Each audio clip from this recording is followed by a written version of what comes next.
چاہتے ہیں، اس لیے میں یہ کہنا چاہتا ہوں کہ آپ کورٹ کے دھکے کھائیں، آپ احتجاج کریں اور انتخاب کروانا چاہیں، اور جب انتخاب ہو تو اس کا ایک ایسا نکل کر آئے کہ پنجاب حکومت نے، آپ کو پتا ہے ابھی کون سا ایک نکالا ہے؟ احمد بلال صوفی صاحب محبوب بھائی جانتے ہیں اچھی طرح سے، بلال محبوب بھائی کو پتا ہے، ابھی شاندار ایکٹ آیا ہے اور اس میں یہ کہا گیا ہے ایک یونین کونسل میں بھی کسی فرد کو ایک یو سی کا ناظم یا چیئرمین منتخب کرنے کا بھی اختیار نہیں ہے۔ وہ ایک ووٹ ڈالے گا اور جتنے لوگ بھی کونسلر کھڑے ہوں گے وہ اس کو پڑھتے چلے جائیں گے، اور شروع کے جو 9 ہوں گے وہ منتخب ہو جائیں گے، یہ 9 4 کو اور منتخب کریں گے، یہ 13 پھر یو سی کا چیئرمین اور وائس چیئرمین منتخب کریں گے، اور یہ سب غیر جماعتی ہوگا۔ یہ ووٹ کو عزت دے رہے ہیں، یہ جمہوریت کی بات کر رہے ہیں، غیر جماعتی بلدیاتی انتخاب کی بات کر رہے ہیں، اور 1 مہینے کے اندر یہ لوگ پھر اپنی پارٹی طے کریں گے۔ اس کا مطلب یہ ہے کہ جو سینٹ میں ہارس ٹریڈنگ ہوتی ہے، جو قومی اسمبلی اور صوبائی اسمبلیوں میں ہارس ٹریڈنگ ہوتی ہے، جو انسانوں کی منڈی یہ لگاتے ہیں، جو آزاد کشمیر کی اسمبلی میں ابھی 2 دن پہلے لگائی ہے، یہ چاہتے ہیں کہ ہر یو سی میں یہ کام ہونے لگ جائے۔ تو بجائے اس کے کہ جمہوریت کو گراس روٹ لیول پر لائیں، ہارس ٹریڈنگ کو گراس روٹ لیول پر لا رہے ہیں، عوام کے اختیار پہ ڈاکہ مار رہے ہیں۔ ہم یہ واضح کرنا چاہتے ہیں میاں شہباز شریف اور مریم نواز صاحبہ، پنجاب کے ظالمانہ ایکٹ کو جماعت اسلامی نہیں مانتی، ہم اس کے خلاف تحریک چلائیں گے، اور میں پنجاب کی قیادت سے کہتا ہوں گلی محلوں کی بنیاد پر ان مقامی حکومتوں کے اس ظالمانہ ایکٹ کے خلاف تحریک چلائیں، اور کسی کو یہ نہ کھیلنے دیں کہ اس کے نتیجے میں یہ انتخاب کو ڈیلے کریں۔ جماعتی بنیاد پر انتخاب ہونا چاہیے، اختیار پورے کے پورے ملنے چاہیے، اور اس کی بنیاد پر انتخاب ہونا چاہیے۔ اور جو ترقی یافتہ ممالک ہوتے ہیں اس میں تو پولیس چیف بھی لوکل باڈیز کا جو مقامی حکومت کا سربراہ ہوتا ہے، جو براہ راست عوام کے ووٹ سے آتا ہے، وہ اس کا ہیڈ ہوتا ہے، اور بہت ساری چیزیں اس کے تحت ہوتی ہیں، ایجوکیشن نچلی سطح کی ساری ان کے تحت ہوتی ہے، لیکن یہ تو ساری چیزوں پر قبضہ کر کے بیٹھ جاتے ہیں۔ لہٰذا میں یہ سمجھتا ہوں کہ اس نظام میں کہ جو ارینجمنٹ ہے، جو اس کی تفصیلات ہیں، اس میں مقامی حکومتوں کا اختیار ایک بہت بڑا انقلاب ثابت ہو سکتا ہے۔ وڈیروں سے، جاگیرداروں سے، سرمایہ داروں سے جان چھوٹ سکتی ہے، الیکٹیبل سے جان چھوٹ سکتی ہے۔ اور ایک اور بات بھی ہے کہ ہوتا یہ ہے کہ جب یہ جو آپ کہتے ہیں نا کہ فارم 47 کی بنیاد پر مقرر کر دیا گیا، فارم 45 کی بنیاد پر نہیں کیا گیا، کبھی آپ کہتے ہیں نا کہ انجینئرڈ الیکشن ہے، کبھی آپ کہتے ہیں نا کہ یہ RTS بیٹھ گیا ہے۔ اصل میں ہوتا یہ ہے کہ RTS بیٹھنے کے نتیجے میں جو لوگ کامیاب ہوتے ہیں وہ بھی جاگیردار ہوتے ہیں، جو ناکام ہوتے ہیں وہ بھی الیکٹیبل ہوتے ہیں۔ جو فارم 47 کی وجہ سے اسمبلی بنتی ہے، اس میں جو ہارنے والے ہوتے ہیں، جو اصل میں جیتنے والے ہوتے تھے اور اگر جینون ہوتے ہیں، بائی اینڈ لارج وہ بھی یہی ہوتے ہیں، اور جو جن کو جتایا گیا ہوتا ہے وہ بھی یہی ہوتے ہیں۔ تو پھر ان کے مفادات آڑے آ جاتے ہیں، عوام کی شرکت اس کے خلاف رد عمل اور تحریک پر نہیں ہو پاتی ہے۔ جب آپ نچلی سطح پر اختیارات کو منتقل کریں گے تو آپ جو گلی محلے کا لیڈر ہوگا وہ لیڈ کرے گا، اور اس کے نتیجے میں یہ پورا سسٹم خطرے میں آ جائے گا جو اجارہ داری کا سسٹم ہے، اور عوام انشاءاللہ اس سے ریلیف حاصل کریں گے۔ اس لیے اس نظام کی تبدیلی میں ہم یہ سمجھتے ہیں کہ مقامی حکومتوں کے اختیارات اور انتخابات کا انعقاد اور شفاف انتخابات یہ ہماری ٹاپ پریارٹی میں ہوگا، اور یہ تو جمہوریت کی نرسری ہے جس سے یہ خاندان یہ پریشان ہوتے ہیں، اور یہ چند لوگ جو خاندانی سسٹم چلانا چاہتے ہیں وہ پریشان ہوتے ہیں۔ اس لیے اس کی تحریک بھی چلے گی۔ اب تعلیم کی طرف آتے ہیں۔ یہ تعلیم کا کیا نظام بنایا ہوا ہے؟ 2,62,00,000 بچے آج سے 3 سال پہلے کی رپورٹ ہے کہ آؤٹ آف اسکول ہیں۔ 6 کروڑ میں سے تقریباً 7 کروڑ میں سے 5 سال سے 16 سال تک کے بچے پاکستان میں 5-6 کروڑ ہیں، ان میں سے 2.25 کروڑ آؤٹ آف اسکول ہیں۔ آدھے بچوں کو یہ نظام تعلیم نہیں دے رہا۔ یہ نظام کون چلا رہا ہے؟ یا تو جرنیل چلاتے ہیں، یا بیوروکریٹ چلاتے ہیں، وڈیرے جاگیردار جو بہت پڑھے لکھے ہوتے ہیں وہ چلاتے ہیں، یہ نام نہاد سیاستدان جن کے بچوں کی تعلیم یہاں سے زیادہ باہر ہوتی ہے وہ چلاتے ہیں۔ یہ پڑھے لکھے لوگ آدھی قوم کو جاہل بنا رہے ہیں، ان کو اسکول میں نہیں بھیج پا رہے، اور جو سرکار کے اسکول ہیں انہیں تباہ کر رہے ہیں، بلکہ ان کی بھی لوٹ سیل لگا دی ہے تاکہ جان ہی چھوٹ جائے، پورا کا پورا پرائیویٹ سیکٹر سنبھال لیں۔ تو کیسے بچے پڑھیں گے؟ کیسے آگے بڑھیں گے؟ کتنا بڑا ظلم ہے کہ قوم کے بچوں کو یہ جاہل بنا رہے ہیں۔ لیکن یہ شعور قوم میں موجود نہیں ہے. اس شعور کو گلی گلی محلے محلے پہنچائیے کہ یہ جو ہمارے سروں پر مسلط ہیں، 78 سال سے مسلط ہیں، ان کا حال یہ ہے کہ ہمیں بیسک ایجوکیشن بھی نہیں دے سکتے. اور پھر جو ایجوکیشن دے رہے ہیں وہ بھی غریب کی الگ ہے، مڈل کلاس کی الگ ہے، امیر کی الگ ہے. اس کا مطلب یہ ہے کہ جو ایکول اپورچونٹی ہمارا آئین ہمیں دیتا ہے کہ سب کو یکساں مواقع ملیں گے، تعلیم کے بھی اور روزگار کے بھی، زندگی میں آگے بڑھنے کے بھی، انہوں نے تو آئین کے خلاف یہ کام کیا ہوا ہے. صرف چند لوگوں کو یہ اختیار ملا ہے کہ وہ اعلیٰ تعلیم حاصل کریں اور باقی سب کو اس اختیار سے محروم کر دیا گیا ہے. گویا انہوں نے پہلے تو جاہل رکھو اور پھر پڑھ بھی جائیں تو 80% وہ لوگ ہوں جو زندگی کی دوڑ میں آگے ہی نہ بڑھ سکتے ہوں، اور مزید اگر وہ پڑھ جائیں اور انٹرمیڈیٹ کو کر لیں تو اعلیٰ تعلیم تک پہنچنے میں پاکستان میں صرف 12% لوگ ہیں جو یونیورسٹیوں یا اس سطح کی تعلیم میں جاتے ہیں. آپ بتائیں کہ یہ لوگ کتنا لوگوں کو محروم کریں گے. اور پھر کہتے ہیں ہم تعلیم میں یہ کر رہے ہیں اور وہ کر رہے ہیں. ایک نے 800 ارب روپے کا سندھ بجٹ رکھا ہوا ہے، ایک نے 600 ارب روپے کا رکھا ہوا ہے، ایک نے 1100 ارب روپے کا رکھا ہوا ہے، ایک نے 200-300 ارب روپے کا رکھا ہوا ہے. یہ سب ملا کر 2100 ارب روپے کا تعلیمی بجٹ ہے جو صوبائی حکومتوں کے پاس ہے اور وہ خرچ کر رہے ہیں. کہاں خرچ کر رہے ہیں؟ قوم تو جاہل بن رہی ہے، یونیورسٹیاں تو ویران ہو رہی ہیں، ڈپارٹمنٹ تو بند ہو رہے ہیں، آئی ٹی میں تو تم کچھ کر نہیں رہے ہو، نوجوانوں کو تو با اختیار بنا نہیں رہے ہو.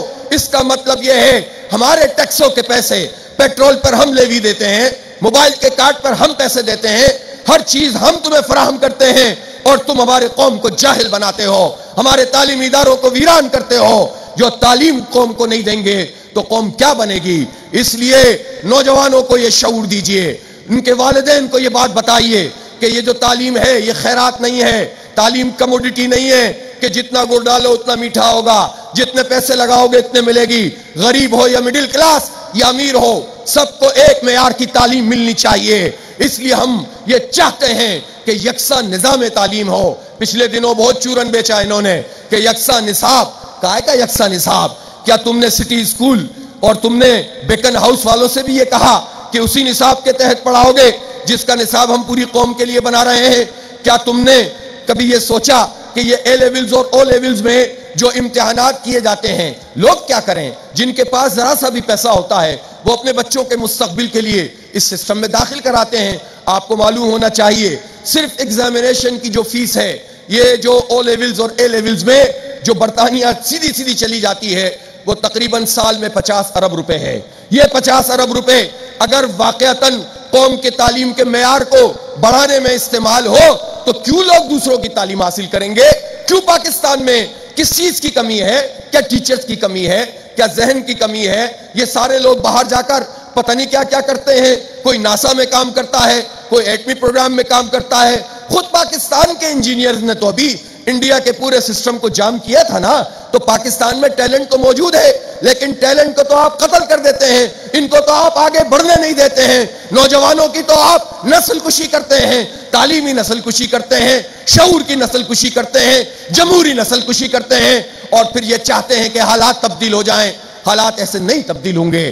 اس لیے لوگوں کو یہ بتائیے اور سمجھائیے کہ یہ ظلم بہت ہو گیا ہے.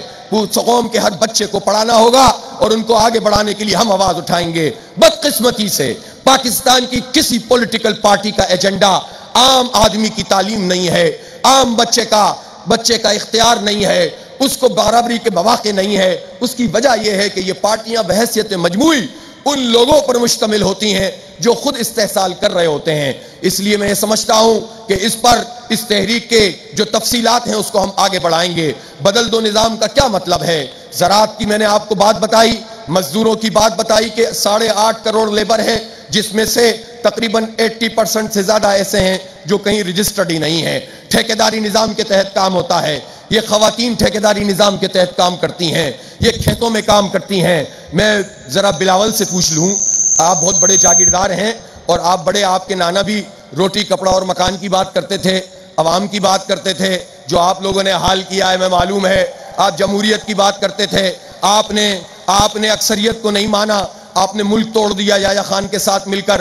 آپ بہت باتیں کرتے تھے لیکن ذرا یہ بتائیے نا وڈیرے صاحب، بلاول صاحب، یہ بتائیے آپ کے کھیتوں میں کام کرنے والے ہاریوں کی ڈیلی ویجز ہوتی ہے یا ان کی منتھلی کوئی ویج ہوتی ہے؟ ان کی منیمم ویج کیا ہے؟ وہ جو پورے اپر سندھ اور لوور سندھ تک خواتین کام کرتی ہیں، ان کی ویج کتنی ہوتی ہے؟ ان کو کون تنخواہ دیتا ہے؟ تو آپ جواب دیں ہیں۔ اسی طرح یہ پنجاب کے حکمران بھی جواب دیں ہیں، اسی طرح یہ کے پی کے حکمران بھی جواب دیں ہیں، بلوچستان کے حکمران بھی جواب دیں ہیں، اور ان حکمرانوں کو مسلط کرنے والے بھی جواب دیں ہیں کہ آپ ہی تو لے کر آتے ہیں۔ آپ بتائیں کہ مزدوروں کو حقوق کیوں نہیں ملتے، بچوں کو تعلیم کیوں نہیں ملتی، کسانوں کو حقوق کیوں نہیں ملتے؟ اس لیے ہم یہ دیکھتے ہیں کہ مزدوروں کا کوئی پرسان حال نہیں ہوتا، اور یہ جو انفارمل لیبر ہے اس کا تو کوئی بھی پوچھنے والا نہیں ہوتا۔ میرے بھائیوں اور دوستوں، صحت کی صورتحال ڈاکٹر اقبال صاحب نے آپ کو بتائی ہے۔ معیشت کے حوالے سے میں آپ سے یہ کہنا چاہتا ہوں کہ سود کی اس لعنت کی موجودگی میں کوئی قوم کیسے پنپ سکتی ہے؟ سود اللہ اس کے رسول سے جنگ ہے۔ اللہ کے رسول صلی اللہ علیہ وسلم نے اس کو باطل قرار دے دیا تھا۔ ہم مملکت خدا پاکستان ہیں، ہمارا آئین کہتا ہے کہ حاکمیت اعلیٰ اللہ تعالیٰ کی ہے، قرآن و سنت کے منافی کوئی قانون سازی نہیں ہو سکتی۔ پھر کیسے ممکن ہے کہ سودی نظام مسلط ہو؟ اور سودی نظام ایک فیکٹر ہے، اصل میں سرمایہ دارانہ نظام ہے، اور اس کی ذہنیت کا نظام ہے۔ سرمایہ دارانہ ذہنیت کیا ہوتی ہے؟ دیکھیں، لوگ اس کو جوڑ دیتے ہیں صنعت کاروں سے اور سرمایہ کاروں سے۔ سرمایہ کاری الگ چیز ہے۔ اسلام چاہتا ہے کہ لوگ تجارت کریں، اسلام چاہتا ہے کہ لوگ کاروبار کریں، اسلام چاہتا ہے کہ لوگ صنعتیں لگائیں اور سب کو اس ترقی کے سفر میں شامل کریں۔ ایک صنعت لگتی ہے، ہزاروں لوگوں کو روزگار ملتا ہے، تو اسلام کیوں نہ چاہے گا کہ لوگ ترقی کریں اور روزگار ملے؟ لیکن سرمایہ دارانہ ذہنیت یہ ہوتی ہے کہ لوگوں کو حق نہیں دو، خیرات میں چند ٹکے پکڑا دو۔ خیرات تو دے دیں گے، حق نہیں دیں گے، یہ مائنڈ سیٹ ہوتا ہے۔ سرمایہ دارانہ ذہنیت کیا ہوتی ہے کہ امیر کی عمارت، یعنی اس کی جو امیر ہونا ہے وہ غریب کے استحصال پر ہوتی ہے، اس کا حق کھا کر ہوتی ہے۔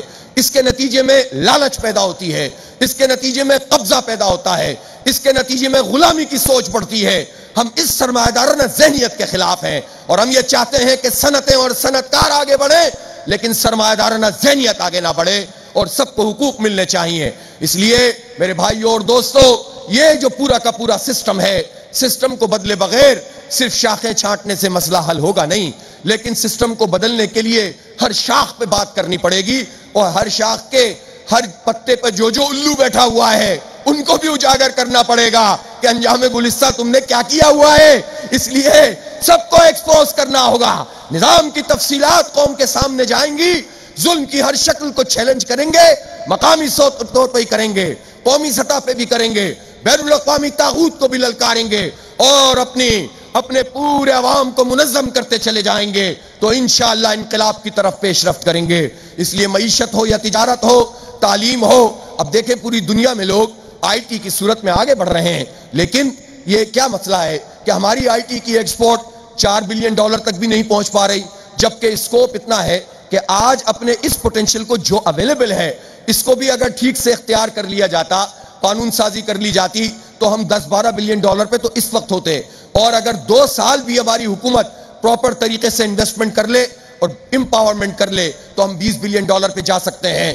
اور یہ تو ہمارا اپنے ہاتھوں سے ہم نے جو کام شروع کیا ہے اس کا تجربہ ہے کہ ہم نے تو ایک بنو قابل پروگرام سٹارٹ کیا ہے، ابھی سٹارٹ کیا ہے کہ لاکھوں نوجوان اس سے جڑتے چلے جا رہے ہیں، سب پڑھنا چاہتے ہیں، سب آگے بڑھنا چاہتے ہیں، یہ چھوٹے چھوٹے کورسز کرتے ہیں، چھوٹی چھوٹی نوکریاں ملتی ہیں۔ اب ہم دیکھ رہے ہیں کہ اے آئی کے بعد اس میں جو چینجز آ رہی ہیں ہم اس کو بھی ایڈریس کر رہے ہیں۔ یہ سامنے یوتھ ایرینا لگا ہوا ہے، اس یوتھ ایرینا میں ایسے نوجوان ہیں جنہوں نے یہ کورسز کیے، اور ان کورسز کے بعد انہوں نے اپنا کوئی چھوٹا سا کام شروع کر دیا، ماشاءاللہ ان کا کاروبار چل پڑا، اس طرح روزگار لوگوں کو ملنے لگ گیا۔ تو یہ کام ایک جماعت اسلامی کر سکتی ہے، الخدمت کر سکتی ہے، تو ریاست پاکستان کیوں نہیں کرتی؟ وہ ریاست جسے اپنی رٹ قائم کرنے کا تو بہت شوق ہے، اس کو لوگوں کو قبضہ کرنے کا تو بہت شوق ہے، اپنے مرضی کے انتخابات ان پر قبضہ کرنے کا تو بہت شوق ہے، لیکن یہ ریاست تعلیم نہیں دے گی، یہ ریاست روزگار نہیں دے گی، یہ ریاست امن نہیں دے گی، اور چند لوگ فیصلے کریں گے ہر چیز کے۔ اس لیے ہم یہ کہتے ہیں کہ با اختیار لوگوں کو بنائے بغیر حالات تبدیل نہیں ہوں گے۔ میرے بھائیوں اور دوستوں، یہ پولیس کا جو نظام موجود ہے، پولیس کے اس نظام میں میں آپ سے پوچھوں اور کسی سے بھی پوچھوں، میں پولیس والوں سے بھی پوچھوں گا نا، تو وہ یہی بات بتائیں گے کہ کیا پولیس کا یہ نظام لوگوں کو امن دیتا ہے، لوگوں کو تحفظ دیتا ہے، ہماری بچیوں کو تحفظ دیتا ہے؟ سب کہتے ہیں نہیں دیتا. تھانے میں جا کر ایف آئی آر کٹانا مشکل ہو جاتی ہے, اور اگر کسی ذریعے سے ایف آئی آر کٹ بھی جائے تو اس ایف آئی آر کو کیسے پرسو کریں گے, کیسے اس کا فالو اپ کریں گے.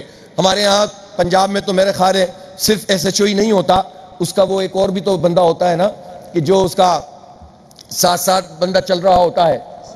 ہاں اسی طرح ہر جگہ پر یہ اپنے انہوں نے ٹاؤٹ بٹھائے ہوئے ہوتے ہیں, اور اس کے ذریعے سے تھانوں کا نظام. میں آپ سے یہ کہنا چاہتا ہوں کہ یہ جو پاکستان میں منشیات کا مسئلہ ہے, ہمارے بچوں کے جسموں میں زہر انڈیلا جا رہا ہے, اور یہ ہر جگہ ہے, تعلیمی اداروں میں ہے.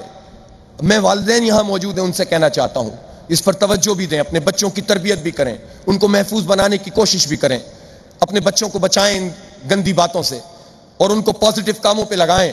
یہ بہت بڑا چیلنج ہے, لیکن اس پر آواز بھی اٹھائیں کہ کیسے ممکن ہے کہ ایک تھانہ کسی علاقے میں موجود ہو. شہروں میں تو ہم جانتے ہیں اس بات کو, اور دیہات میں بھی جانتے ہیں, کوئی دیہات چھپا ہوا نہیں ہوتا کسی ایس ایچ او سے, اور وہاں پر منشیات کا اڈا چل رہا ہو, وہاں سپلائی چل رہی ہو, اور ایس ایچ او کو نہ پتا ہو. تو بعض ایس ایچ او اچھے بھی ہوتے ہیں, وہ کہتے ہیں ہم مجبور ہیں, ہمیں اوپر پیسے پہنچانے ہوتے ہیں. وہ کہتا ہے ہم مجبور ہیں, ہمیں اور اوپر پہنچانے ہوتے ہیں. وہ کہتا ہے ہم مجبور ہیں, ہمیں اور اوپر پہنچانے ہوتے ہیں. تو بندے اوپر پہنچ جائیں, ان کے پیسوں کی پہنچ ختم نہیں ہوتی ہے, اور لوگوں کے جسموں میں زہر انڈیلتے چلے جاتے ہیں, نسل کو تباہ کر رہے ہیں یہ ظالم. تو تھانوں کا نظام بدلنا پڑے گا, پولیس ایکٹ میں تبدیلی کرنی پڑے گی. پولیس کا موجودہ نظام ریفارمز کے بغیر نہیں چل سکتا ہے. اس لیے اس کے لیے بھی ہمارے پاس الحمدللہ تجاویز ہیں اور سب کچھ موجود ہے. جماعت اسلامی ہوائی باتیں نہیں کرتی ہے, ہم نے ہمارے ریسرچ پیپر اس پر چلتے ہیں, ہم ڈسکشن کرتے ہیں, لیکن ہم جانتے ہیں کہ جب تک اختیار اور اقتدار حاصل نہ ہو تب تک آپ امپلیمنٹ نہیں کر سکتے. لیکن آپ امپلیمنٹ تو نہیں کر سکتے, یہ کام تو کر سکتے ہیں کہ شعور کو پروان چڑھائیں, ظلم کی ہر شکل کو اجاگر کرنا شروع کر دیں.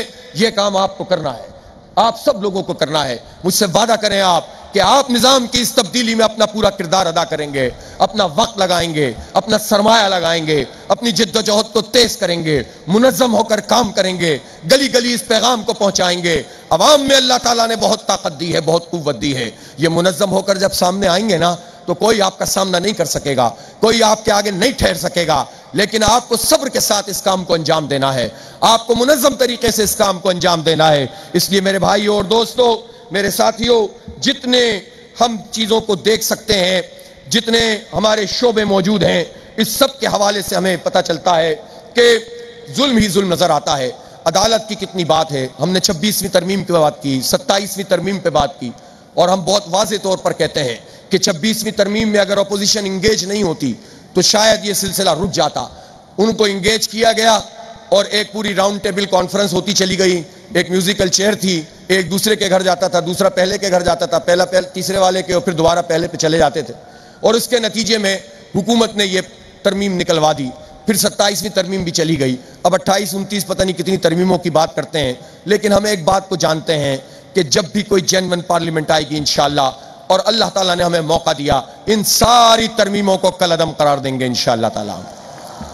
اس لیے کہ یہ ترمیمیں یہ عوام کی ترمیمیں نہیں ہیں, کل ہم نے بات سنی ہے. لیکن ان ترمیموں سے پہلے جو عدالتی نظام ہے, کیا وہ آئین کے مطابق چل رہا ہے؟ 23 لاکھ مقدمے اس وقت پاکستان کی عدالتوں میں موجود ہیں, 50,000 سے زائد سپریم کورٹ میں موجود ہیں, 4-5 لاکھ ہائی کورٹس میں موجود ہیں, اور اس سے نچلی سطح پر آپ دیکھیں کہ لوور کورٹس کے اندر, سیشن کورٹس میں موجود ہیں. یہ مقدمے کیا ہیں؟ کسی کی زمین پہ کوئی قبضہ کر لے, 40 سال تک قبضہ نہیں چھوٹتا. غریب آدمی تو اس سسٹم سے باہر ہے, انصاف کے سسٹم سے. مڈل کلاس بھی تقریباً باہر ہے. وکیلوں کی فیس کہاں سے دیں؟ اور وکیلوں میں بھی وہ وکیل تلاش کریں کہ جو ذرا جج کو جاننے والا ہو. میں غلط بات تو نہیں کہہ رہا نا؟ ہوتا تو یہی ہے نا اس نظام میں. ان تھانہ کچہریوں سے لوگ کیوں بچنا چاہتے ہیں؟ اس لیے کہ جن جگہوں سے عدل ملنا چاہیے وہاں سے دھکے ملتے ہیں, وہاں سے ذلت ملتی ہے. ہم کورٹ میں جاتے ہیں اور دیکھتے ہیں کہ خاندان کے خاندان بیٹھے ہوئے ہوتے ہیں نیچے, ان کی پیشی ہے, اور ان کی پیشی کے لیے وہ بیٹھے ہوئے نیچے, کھانا گھر سے لائے ہوئے ہوتے ہیں, بیٹھ کر عورتیں کھا رہی ہوتی ہیں. یہ ذلت, یہ انسانیت کی تحقیر, یہ اس نظام کو چلانے والے ہیں جو چلا رہے ہیں. تو ہمارا عدالتی نظام ایک گلا سڑا نظام ہے جو لوگوں کو حق نہیں دیتا, انصاف نہیں دیتا. جڑ سے اکھاڑ کر پھینکنا پڑے گا اس کو, اور آئین کے مطابق کرنا پڑے گا. آئین غلط نہیں ہے, نظام غلط ہے, اور اس کے لیے ہمارے پاس ایک روڈ میپ بھی ہے. اللہ تعالیٰ نے ہمیں موقع دیا, ہم گراس روٹ لیول پر, مقامی حکومتیں بہت ساری چیزوں کا حل ہیں. اور تعلیم بھی ان کے تحت ہو، اور مقامی طور پر پنچایت کا اور مصالحتی انجمنوں کا سسٹم لیجیٹیمائز کر دیا جائے، لیگلائز کر دیا جائے، تو 70-80% آپ کے مقدمے وہیں نمٹ جائیں گے۔ اور اس میں صرف یہ نہیں ہوگا کہ آپ صرف جج بنائیں گے، بلکہ آپ سوسائٹی کے لوگوں کو انگیج کریں گے۔ دنیا میں ہوتا ہے اس طرح سے۔ پھر اس کے بعد آپ قاضی کورٹس بنائیں۔ قاضی کورٹ کا مطلب یہ نہیں ہے کہ کوئی جو ہے وہ مولانا صاحب بیٹھے ہوئے فیصلے کر رہے ہوں گے۔ قاضی کورٹ کا مطلب یہ ہے جو قانون کو جانتا ہو، جو حالات کو جانتا ہو، اور قاضی کورٹس میں جو پروفیشنل لوگ ہیں ان کو بھی انگیج کیا جائے گا۔ تو دوسرا مرحلہ یہ ہوگا، وہ ڈسٹرکٹ کے لیول پر بھی ہو سکتا ہے اور وہ ٹاؤن سے چھوٹے ٹاؤنز کے لیول پہ بھی ہو سکتا ہے۔ تو آپ کے 90% مسئلے عوام کے انہی جگہوں پر حل ہو سکتے ہیں کہ جو آج عوام دھکے کھاتے رہتے ہیں کچہریوں کے اور کورٹوں کے، اور ان کے پاس پیسے نہیں ہوتے کہ وہ پرسو کر سکیں اس کیس کو۔ اس عدالتی نظام کو مکمل بدلیں گے انشاءاللہ تعالی۔ عوام میں یہ پیاس پیدا کریں کہ ہمیں عدل چاہیے، انصاف چاہیے۔ اللہ نے ہمیں جو نظام دیا ہے وہ قسط کا نظام ہے۔ لقد ارسلنا رسلنا بالبینات وانزلنا معهم الكتاب والمیزان لیقوم الناس بالقسط، کہ ہم نے رسولوں کو بھیجا، ہدایات کے ساتھ بھیجا، کھلی نشانیوں کے ساتھ بھیجا اور کتاب کے ساتھ بھیجا، تاکہ وہ کیا کرے؟ میزان کے ساتھ بھیجا، تاکہ عدل کا نظام قائم کریں، عدل کا نظام قائم کریں۔ تو رسولوں کی بعثت کا مقصد بھی عدل کا نظام ہے۔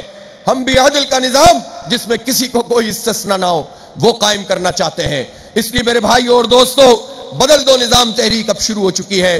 کل میں انشاءاللہ آپ کے سامنے ایک لائحہ عمل کا بھی اعلان کروں گا، کچھ اہم اعلانات کریں گے۔ میں اشارہ دے دیتا ہوں، ہماری 3 پرونگ پالیسی اور لائحہ عمل ہوگا۔ اس کی تفصیلات ابھی ہم طے کر رہے ہیں۔ ایک حتمی مشاورت کے بعد کل کے اختتامی خطاب میں اپ کے سامنے بات کروں گا انشاءاللہ۔ اب اگلے سیشن میں ہم چاہیں گے کہ ہمارے وہ سارے بھائی جو اپنی انڈسٹری کے مسائل بیان کرنا چاہتے ہیں وہ آئیں، یہ اسی سیشن کا پارٹ ہوں گے، اپنی بات کریں گے۔ پہلی مرتبہ کسی پولیٹیکل پارٹی نے یہ موقع فراہم کیا ہے کہ پاکستان کے صنعتکار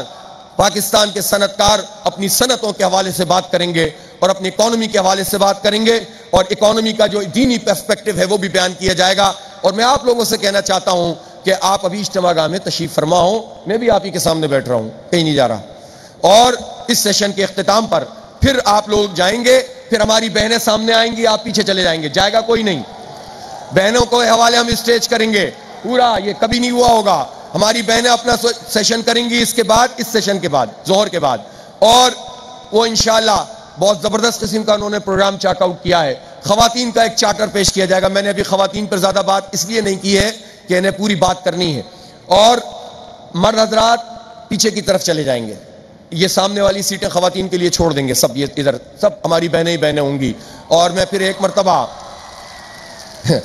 مرتبہ اور آپ لوگوں سے کہنا چاہتا ہوں، کل ہماری جتنی توقعات تھیں آپ نے ان ساری توقعات کو کیا کر دیا؟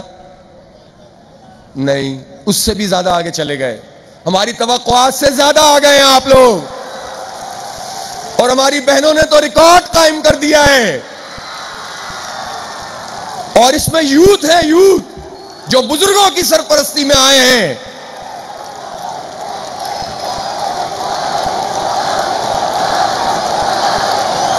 میں آپ کو خراج تحسین پیش کرتا ہوں کہ آپ نے جماعت اسلامی کی لیڈرشپ پر اس کی پکار پہ لبیک کہتے ہوئے آج مینار پاکستان کو تنگی دامہ کا سامنا ہے، یہ منظر پیش کر دیا ہے، اور رہائش گاہیں بھی پوری بھر چکی ہیں۔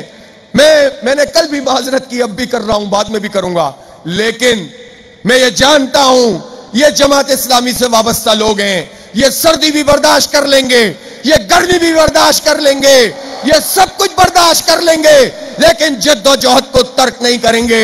اسی لیے نعرہ لگائیے، نعرہ تکبیر، نعرہ تکبیر، انقلاب انقلاب۔ جس طرح میں انقلاب انقلاب کہہ رہا ہوں اسی طرح سے آپ اسلامی انقلاب کہیں گے، انقلاب انقلاب، انقلاب انقلاب۔ ظلم کے ہر اقدام کو بدلو، ظلم کے ہر اقدام کو بدلو، تیز ہو، تیز ہو، تیز ہو، تیز ہو، کھیتوں سے، کھلیانوں سے، تعلیمی اداروں سے، مسجد سے، محرابوں سے، گلیوں سے، بازاروں سے، تیز ہو، تیز ہو، نعرہ تکبیر! جزاک اللہ، جزاک اللہ۔